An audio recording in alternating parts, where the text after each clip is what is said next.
Today I'm going to solve a Rubik's Cube, but I stack a book on top of my head and then a stuffed animal here.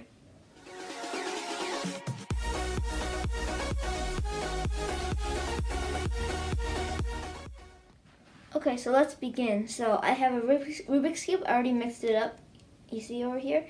And then I have stuffed animals and a book. So I'm going to put my book on my head and then the stuffed animal on top of it.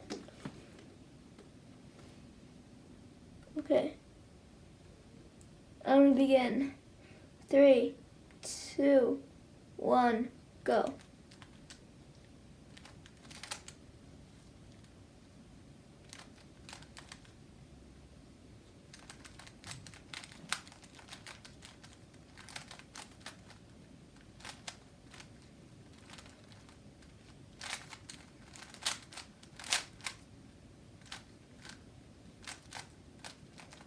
This is kind of hard.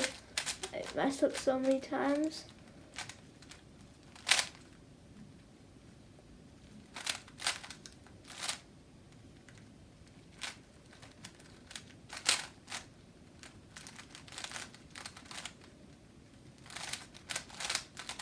Okay, I did it. I solved the cube. I dropped the book here. And then you see I solved Rubik's Cube with a book on top of my head and then a stuffed animal there.